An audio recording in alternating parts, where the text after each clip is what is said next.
Hi, everyone, and welcome to the QuitCast. I'm here with Susan Bischoff, who is my co-writer on the intuitive book and also one of our Gallup certified Clifton Strengths coaches at the Better Faster Academy, and was one of our very first coaches, actually, that we brought on besides me.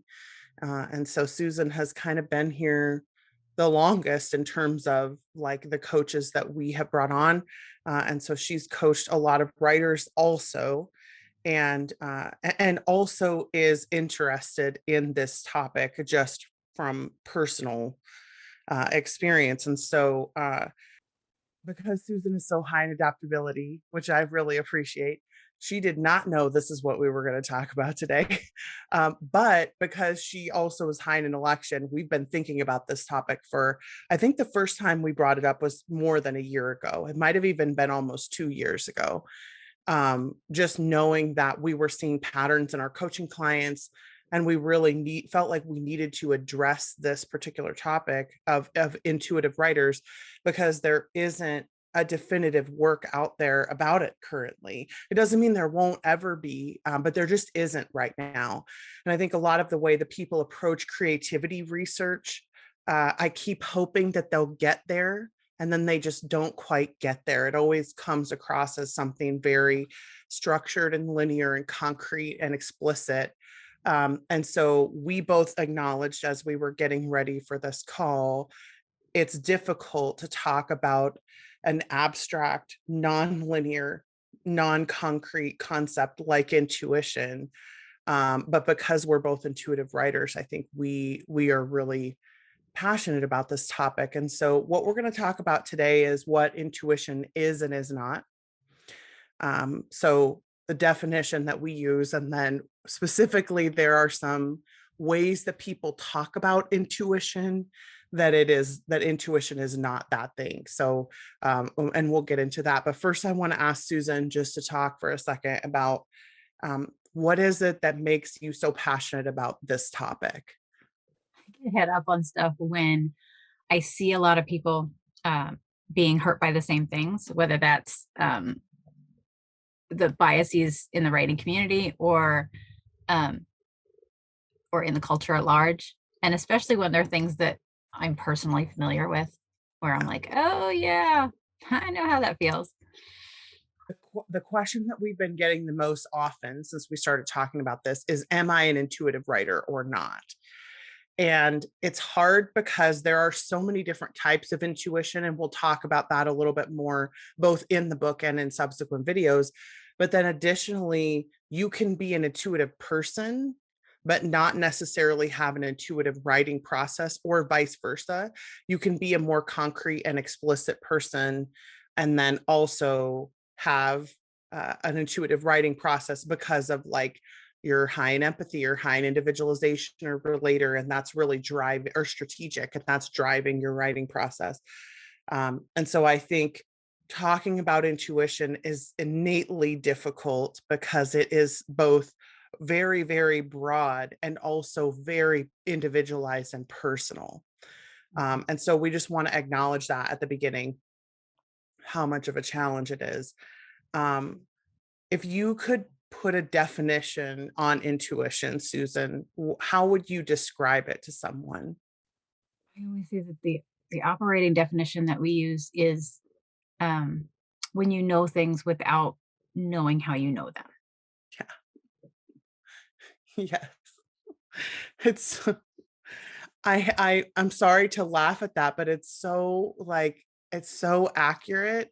It's almost like we can't describe the intuition itself, but we can describe the thing that comes after Mhm. the intuition, because the intuition itself is so nebulous and non-concrete and abstract that we can't really even explain what it is. Like we keep describing the effects of intuition, because that's the easiest way to know if you are an intuitive writer or if you are an intuitive decision maker, is do you just know things sometimes without being able to explain it?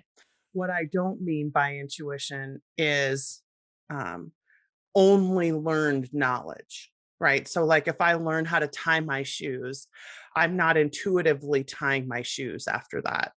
Like I am I am repeating a concrete behavior that I have already learned. But, and I always use the example of because I play the piano. So I learned how to play scales and I learned how to chord and I learned how, you know what I mean? Like I learned how to read music and do all those things. So there's a part of my piano playing that is not intuitive. It's very concrete. It is and explicit and logical and linear. I'm following music that someone else has written. But because of my strengths and my personality and brain, I tend to play piano more intuitively than I do by following music. So I tend to either listen and respond or anticipate what's going to happen and play something a little different than how it's written. And that intuition is, yes, on some level built over years. I mean, I've been playing the piano for 40 years. So it is on some level built over years of experience. But because it isn't a concrete pattern that I'm repeating over and over and over again, it's something that has not happened before. But it's the intuition itself is based on a knowledge, an anticipation, a knowing. So, especially when I play with other people and we're either improving or I play in a band, right? I'm anticipating and intuiting what other people are doing and following them, but it's not based on anything that I know to be true. But it's possible to do that in both ways. It's possible to play piano and I have friends who are like this, they can only play what's written on the sheet music. And they are excellent and extremely proficient, but they only play what's written. And so that's a particular type of person. And then the intuition is about either the knowing or anticipating of something that you couldn't have known before, right? Like something that wasn't concrete before you made that decision. Susan, I mean, you would consider yourself to be an intuitive writer, right? Mhm. How does your process work? Before I started trying to be more professional about it and mess myself all up to where I don't know what I'm doing anymore, it was very much like think a lot and then I had to write it down. Like I had to write something down. Yeah, And then I think some more and then I would write something down again, but not necessarily like the next scene, but right. like a scene over here. Um, and I'm an INFP, so writing non-linearly is like a thing, right? Yeah, But also, the same scene. Like I would see the same scene over again, but now it's a little bit deeper because there's intellection, right? Okay. Oh, yeah. Now that I know this much, now I can go a little bit deeper and I really get why they're feeling that way in that scene or like the ramifications of them saying this thing. so I hear the intuition on a couple of levels too, right? It's the you're very high in empathy and you're high in intellection. And so you're describing a process that overlaps with both of those strengths and then also has that intuitive edge. So like a lot of people ask us, what are the intuitive strengths? And I'll say, like, it's hard to answer that question because intuition is something that you can have without necessarily being able to attribute it to a strength. Although, generally speaking, we can hear the strength patterns. But, like, one of the most common strengths that we talk about intuition with is strategic.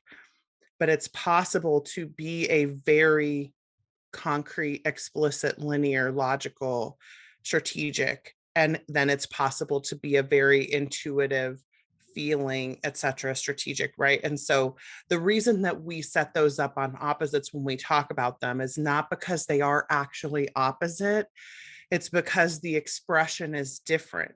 So, and this is maybe the one downside of using something like Myers Briggs as a template for talking about intuition. And why we specifically don't do that is because it can feel like, well, if I test as an S on the Myers Briggs and I can't be intuitive, but I'm an S on the Myers Briggs. I'm not an N. So I'm an extremely intuitive writer, but I am also very concrete in terms of my the way that I gather and process data.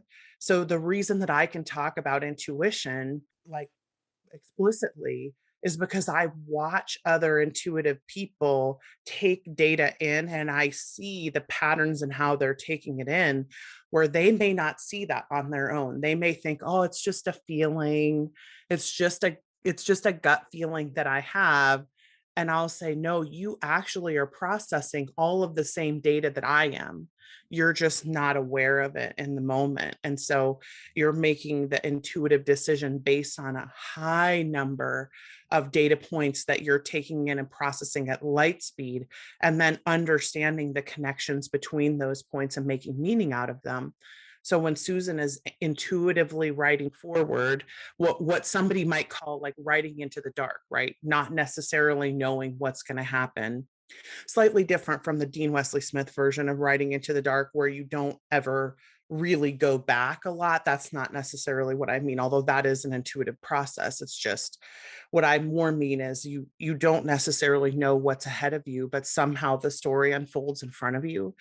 That is an extremely intuitive process. And then like the intuitive process of I need some tent poles in order to be able to feel like I can now start the story. I know where I'm going, but I'm intuiting my way between those tent poles without really explicitly knowing what's happening.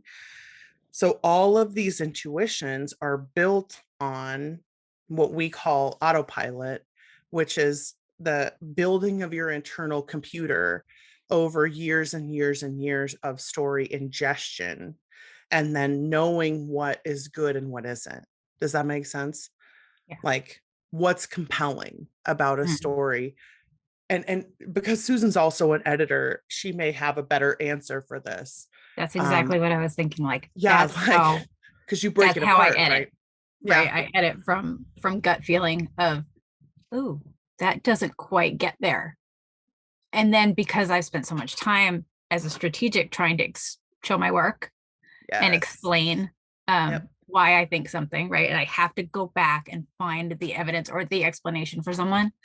Yep. Then I can say, okay, this isn't working because, and you can go a little bit farther by doing this.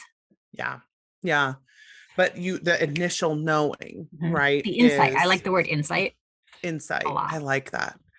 And that actually gets at one of the core things that we want to talk about in this particular episode, which is what is intuition not? What are we not talking about when we say intuition?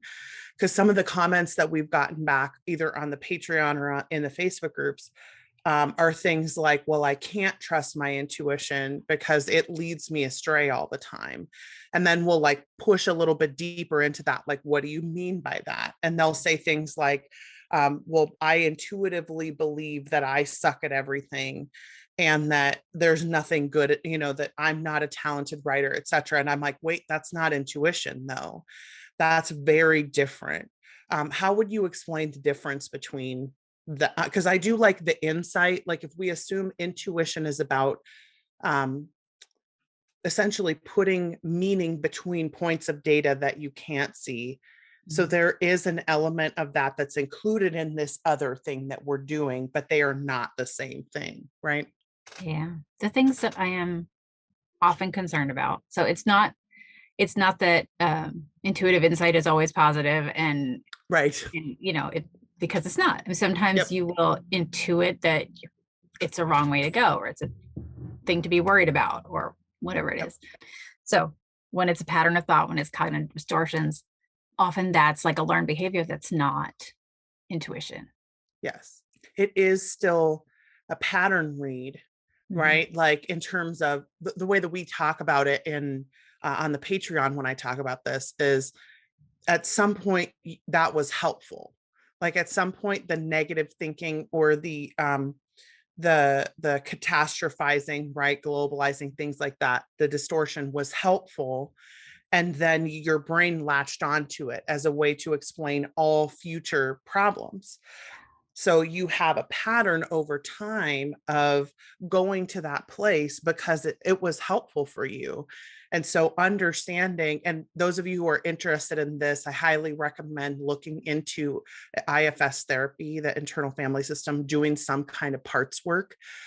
This is definitely the direction that psychology is going in more now is trying to understand how the different parts of ourself talk to each other, and the ways that we are either patterning, like Susan was talking about. It's a behavior pattern over time that, regardless of the external circumstances, like you could be the world's best singer, the world's best writer, the world's best whatever, and you're still going to believe that you are not the world's best, no matter what, because that kind of patterning would be like consistent in your life. You win an award you don't think you deserve. You get a great publishing deal you don't think you deserve. Your book does well you don't think you deserve. Like that would be a difference in intuition versus like, this is something that has been a part of my whole life. So I do like that as well, that differentiation. And the reason I always hesitate to say a mental health issue, because for me, I feel like, not that it isn't a mental health issue, but for me, I think sometimes calling it that makes it feel big, like really big. And maybe that's my inherent like fear of telling people you need therapy. Yeah. Oh, well, what I mean to say really is, But it's are true. the It cognitive is true. distortions a result of depression and anxiety? And would Yes. therapy and medication help you, Yeah. Yeah. with that? Because we don't really do that. We're not, oh, No. That's why we refer all the time. yeah. We're always like, hey, go find a great therapist, which I know, by the way, there's a therapist shortage right now. So it's not like, that's just the easiest thing in the world to do. But also, I think when you find a good therapist, they are literally worth their weight in gold. And the reason I suggest IFS in particular is because it aligns really well with strengths we see, where you might have parts of yourself that are the strengths, and then other parts of yourself that are, let's say, like a cognitive distortion part or something like that.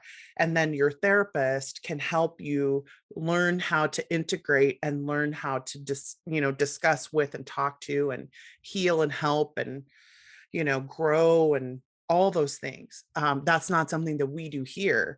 But I do think it's important to point that out, that it is very common for us to have these extremely helpful past parts that got us through something, that helped us deal with some kind of traumatic event, and however big or small the trauma was, and it helped us to cope with that, and it was really necessary at the time. And so we don't just want to say, don't listen to that voice or anything like that, because there's a reason it's there and it needs to get integrated. But we do also want to say it is worth the work of differentiating between when my intuition is being helpful and when it's not being helpful. Because if the intuition is the insight, which, like Susan said, if it's negative or positive, that's not the differentiator. I think the differentiator is, does it follow the pattern of maybe insight or of knowing, or does it follow a pattern of like past traumatic behavior? And that those are different things. Is it based on the reality that we're in right now? Yeah. Or is it based on the reality that you grew up with, or you Yep. just went through a time when your self needed to protect yourself from another failure? Like, oh, I can't go through that again, so I'm just not going to move forward. And then you get into pattern behavior of never moving forward. Yeah. Right? That's not based on what's going on now, right? Now that you're on the other side of that and things are good and you're ready to get back to work, but something's holding you back. And that's not intuition. That's that cognitive distortion or that learned behavior pattern. Learned behavior. Yeah. It is. Is it healthy, or is it not healthy? And maybe that is why Susan's comment about mental health is accurate, because it definitely needs to be healed and integrated and loved, and all of those things that you do with IFS, but it also needs to be progressed beyond, I think. And it's interesting because some of the most successful clients that we have in coaching, who were doing the best strengths work, are also in therapy, working with a therapist about their past patterns. And many of them are working with either CBT, DBT therapists, which are skills-based behavioral training, which I'm also a huge fan of, or they're working with IFS, internal family systems parts work.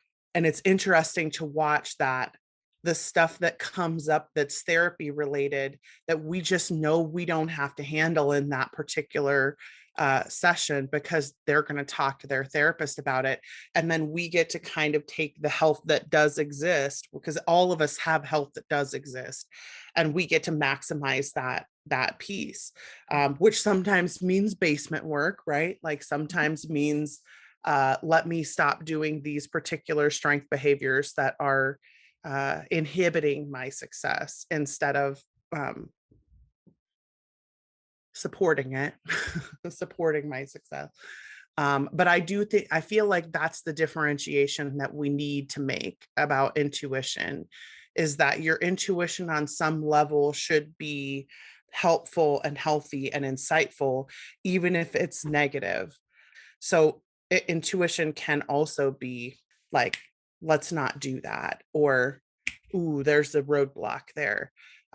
So we just needed to make that differentiator, I think. Another place where I see people get tripped up is like, so we talk about when you learn not to touch the hot stove, right?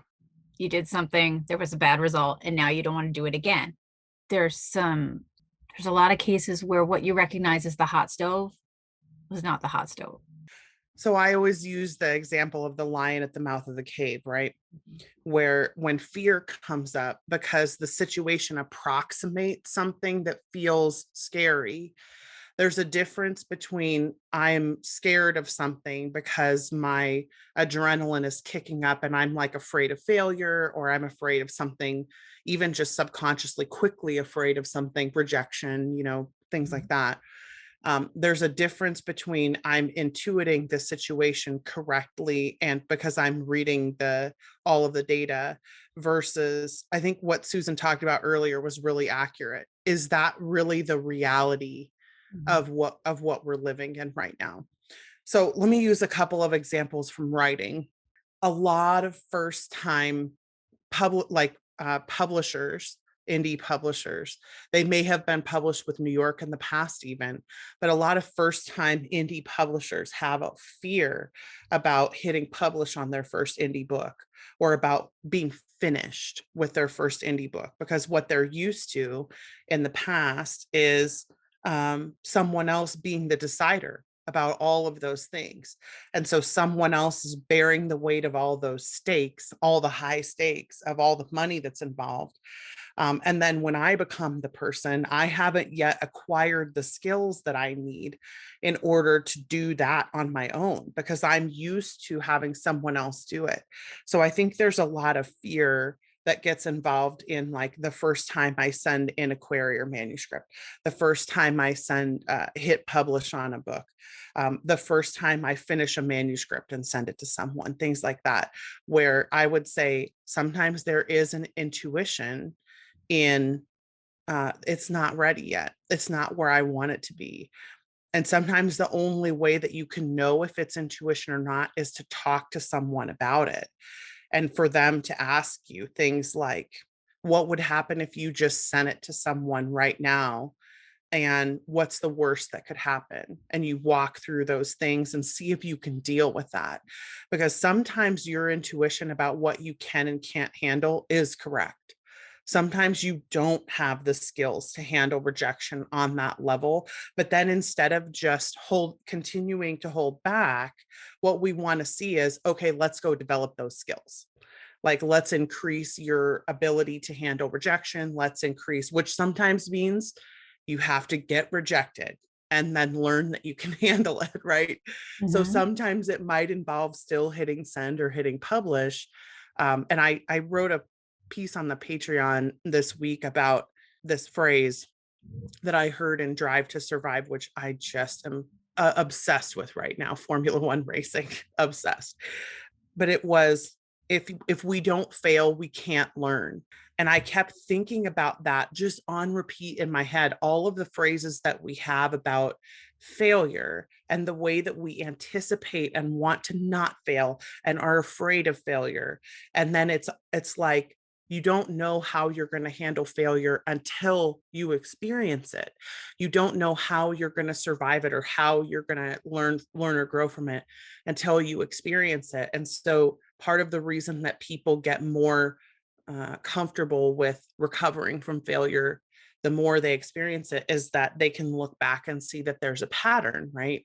But intuitively, if I know I don't have those skills yet, sometimes I will refrain from taking action before I do something very scary, because I know that I'm not the person yet who can do that. But again, intuitively, just because you don't have that skill yet doesn't mean that you can't still take the chance and gain that skill. It's just, again, like so much of intuition is individualized per person. Mhm. And on some level, I would almost say like that's going to end up being a lot of what we're saying is your individual intuition. You have to get to know it and get to Yes. understand how it Yeah. patterns, right? And that's why it matters who you talk to. When you said go talk to somebody Yes. and you went to, in your head, you went to somebody who asked you questions, right? Right. Not everybody asks questions. Sometimes they just give advice based on who they are and what works for them, right? And then you go and, do something that messes you up a little bit more. So That's if so you can find hilarious. I somebody, totally did, right? you I'm totally like, did. everybody's individualized and very, very curious. And I live in an ideal dream world in my head where there are unicorns and individualizations And everywhere. Susan's individualization, no positivity was like, yeah, no, that's not, that's not a thing. But so somebody who knows you really well and tends to give you advice based on what they know about you and will ask questions where they don't know, or somebody who's just really good at personalizing everything and asking questions instead of going right to, well, what I know, what works for me, and they probably won't even preface it with what works for me because in their head, it's just what works. Right. It's just what works. Yep. Yeah. But when we talked about like your thoughts, is this reality, right? There's our shared reality and there's everybody's individual reality, right? Yep. Everybody's lens through which they see the world is different. And so if you can get somebody who can more like step into your shoes and do that kind of, I accept that your reality is slightly different from mine and that things work differently in your world and in your head. Because when you get somebody who's got a lot of drive and their need is to get the stuff out there and your need is to feel a little safer, right? So that you can be creative, so you can do the work. You need safety more than you need success or more than you need speed. Then you need somebody who's Yes. going to be willing to talk to you on the level of safety and break down stakes for you Yes. and things like that. Yes. 1,000,000% yes. And even sometimes I hear myself as a coach, and those of us who've been coaching for a long time at the BFA, like we are very conscious of this and talk about it often, where someone will say like, oh, just get the book out, just release it. And I'm like, wait though, is that, are they ready for that? Like Mhm. it, because I know, like if you're really high in activator, you're always going to be like, just sit down and write, just release it, just go, just do it. And sometimes that's the last thing that that person needs to hear. If any of you've been through Write Better Faster before, this is why we give you so many scales to place yourself on. Because if I'm listening to you and I hear that you have a really high need for stability, and I hear that some other writing coach has told you, you have to release the book right now, you have to release it, and I see your like off the chart stability, I'll be like, wait a second, let's talk about this. Like, let's just talk about why would you release something before you feel ready for it? Because, and in my head, I don't know if Susan does this or not, but in my head, I'm thinking, okay, high stability is the baseline. So, do I feel secure in each of these different areas? And how secure do I feel? And I'm always ranking people when I listen to them of like, if you're really high stability, is your environment stable? Are all of your relationships stable? Is your financial self secure and stable? And is your past secure and stable? Because sometimes you'll be like, oh, yep, that's good, that's good, that's good. And then you hear about like some really traumatic past experiences that haven't yet been dealt with and healed, that are going to keep me from doing this until I get that meter all the way up to a higher place. Then if I'm a high drive person, I can't give advice to a high stability person the way I would give advice to myself. I have to be willing to believe them that they will not be better off if they just release the book. They will not be better off if they just sit down and write and don't care about anything else.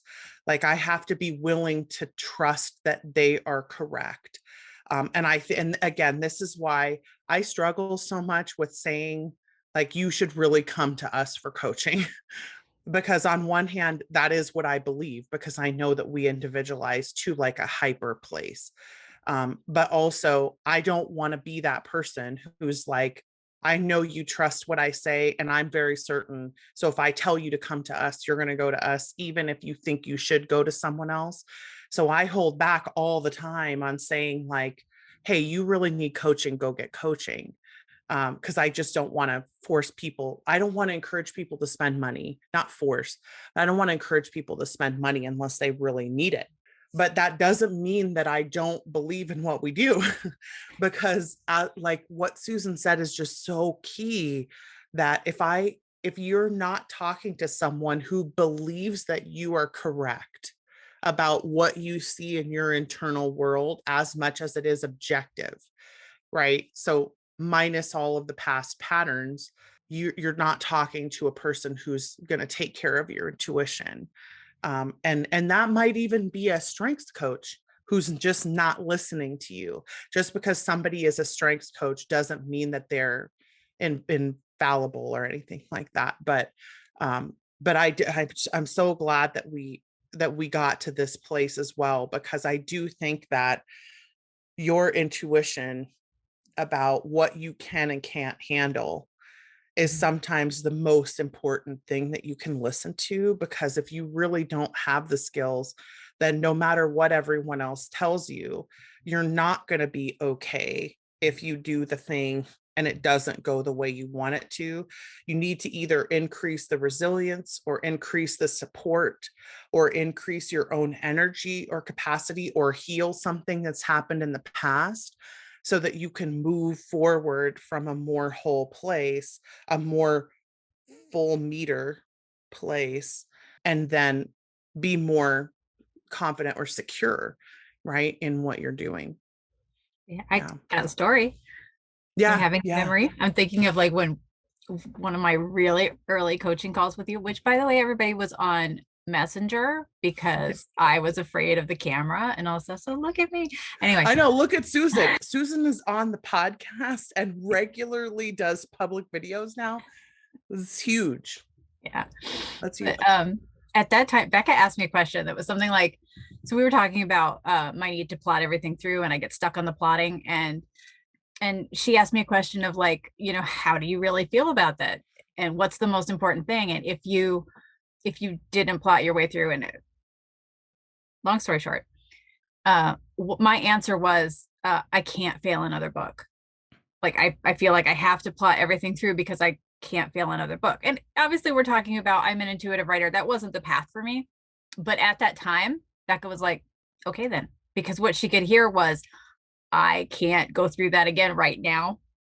Right. And I had a lot of other stuff that I needed to work on before I could put myself through the possibility of failing to complete another book, because it was so traumatic. Like it was wrapped up in so many things that I felt like I failed at one time, that I was not in a place where I could do it. So having somebody believe that the path for you is something other than just sit down with your hands on the keyboard and write the book, right? Like that's any kind of it's not a just thing, right? It's really hard. And sometimes there are things in your way. Yeah. And the reason that I said that, I mean, from a perspective of individualization, was because I know that in that moment, if you can feel like you can just accept that that's where you are, then you can get past it, right? Like if the fear of failure is what we have to deal with, then we deal with the fear of failure in that moment and we try to grow beyond that place, which you have. I mean, it's been great to watch that.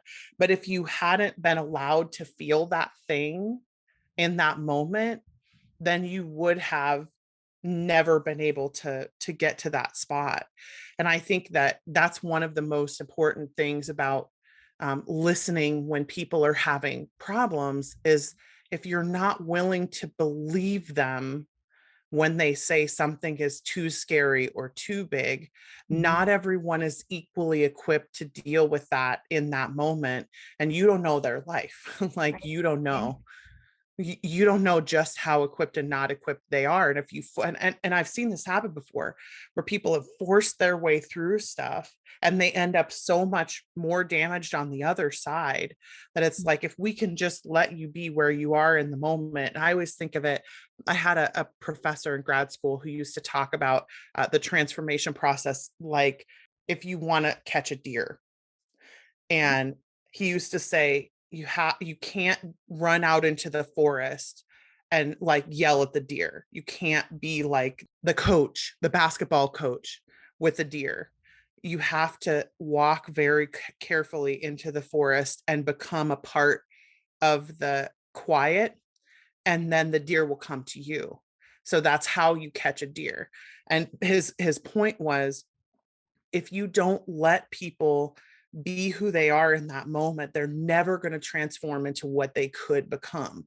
And I feel so much of that is true about intuition. If I have an intuitive part of myself that feels not ready or not as strong as it could be, then what I want to do is work with it and be quiet around it and let it be what it is and find out why it is that way. Because if you can sit with it enough in that discomfort, because as a coach who felt like it's my job to help people finish books, if I had taken that job too seriously, then I would have pushed you, right? Like I would have tried to be like, especially because there are some times when I will listen to people talk about their writing and I'm like, oh, you have to be a good writer, right? Like it's, you have to. And it helped also that Susan and I were like essentially texting. So like I could see her writing, and she had talked, emailed me in class and Written stuff. So really like I, long emails all the yeah, time. long emails, which is great. But I got to see her voice a little bit and I'm like, oh, I'm pretty sure that the book will be better than you think it will be. Right. So in my head, I was making judgments and assumptions for her, whereas her intuition was saying, let's just stop. Like, let's stop and not push this right now. And so I had to be willing to catch the deer in order to get to that place where I felt like I knew we could get to if we would just be present in that moment where there was that fear. Because in that moment, the lion was at the mouth of the cave and it wasn't an imaginary lion for you. You know what I mean? Like Yeah. the lion was really there and it felt very real and present and big. And what I had to do, I think, was acknowledge that that's what was really going on Mhm. so that you could get past that. But yeah, I do. I'm so glad you said that about what I assumed when I said go talk to someone. Um, because I always assume that if you have someone that you would trust to talk to about your intuition, that it would be a person who would like catch the deer instead of coach the deer, which is not the same thing. Becca's also surrounded by high individualization people. Yes. Yes. Where I'm like, oh, any of you, like I would trust all of you. And so, yeah, I do forget that. I do forget that. So I'm really glad that you brought that up. But also because it does illustrate that sometimes the intuition can really be correct when it's saying things like, don't move forward, don't publish, don't progress. And so sometimes I have to work through just how much fear I'm having about this thing and how much of the pattern reading that's happening is accurate. Because if I am in a state where I can't fail and then I do fail, then I don't know for sure what my feeling will be like on the other side. And I just have a feeling that some of us are so pattern sensitive that when we start to see the failure happen too often, then Mhm. it feels like it will always happen. Yeah. And so you have to get beyond that place where you can feel like, oh no, I can fail now. Like I feel secure and safe. And if you haven't seen the Patreon post, I'll link it in the show notes about I ask 4 questions at the end about how your resilience is doing. Because I feel like that's one of the keys for high intuitive people is building resilience. Because if I know that when I trust my intuition, it guides me correctly, and then I feel okay taking a risk and being able to fail. But I have to build resilience in order to do that. And some of that is about support, some of it is about tools, some of it is about internal work. Mental health is one of them, right? And so I feel like it would be important for you to read that post if you haven't yet. So I'll link it in the show notes. Any other thoughts, Susan? What I've been sitting here thinking is that imaginary high drive, just write the book person I was talking about, they're really good people. Yes. I would want to say that they're And they bad. might be intuitive. Like they might Yeah. also be intuitive. Yeah. And they're saying what they really believe is best for you because it's best for them, and they are going to be such an amazing source of motivation for you when you get to the place where you can hear that, right? Where you Yeah. can really take that advice. Yeah. Yeah. And I do think because I'm thinking of some of the high drive intuitive people that we coach, and I'm thinking even they hit spots where their intuition is like, oh, I don't think I can do this right now. So I feel like there's an internal sense of stability for intuition that even like extremely high drive people would have, or like high compliance, right? Where I need everything to be correct in a certain way. And then there's all this encouragement to just write crappy stuff and minimum viable product and do Mhm. this and whatever. And high compliance people are like, this is not what I decided I want to do though. Like, so Mhm. some high compliance people have decided like 70% is good enough for me. And I'm just going to, keep rolling forward with that.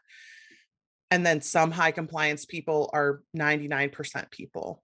And Mhm. so knowing which one of those you are is really important, because if you're and again, we talk about QTP all the time. So you all know that we question the premise when somebody gives you advice, but the same thing happens for people who are extremely high drive, who keep getting told to like slow down or back off, or, don't be so aggressive or don't work so much. And they need to hear like your intuition about how much you can handle is also correct. So the intuitive part of us that is, I would consider to be the wise part of us, right? Like the part that knows what's going on or is reading patterns or is seeing people in predictive ways or understanding human behavior. Like all of those types of intuition exist and can be trusted. It's just we all grow up believing that you have to, like Susan said, show your work. So you feel like if you can't show your work, like if I can't explain to you what happens next, that somehow I'm not doing it right. Mhm. Or if I can't show you the outline, that means the book isn't going to have plot. All books have plot.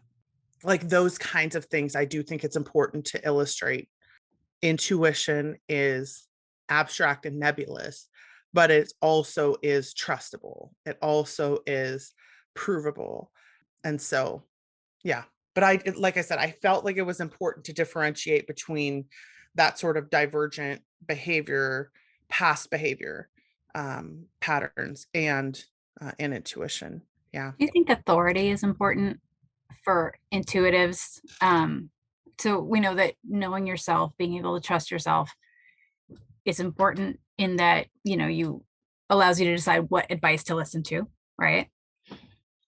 But the authority, the sense that I am the authority Yeah. versus somebody else is the authority, when you let somebody else, whatever they say is obviously true because they are successful, because they are certain and they are obviously correct, right? to develop some kind of internal sense of authority over, I am the God of my world, or I'm am the decider. Yes, I am the decider. Yeah.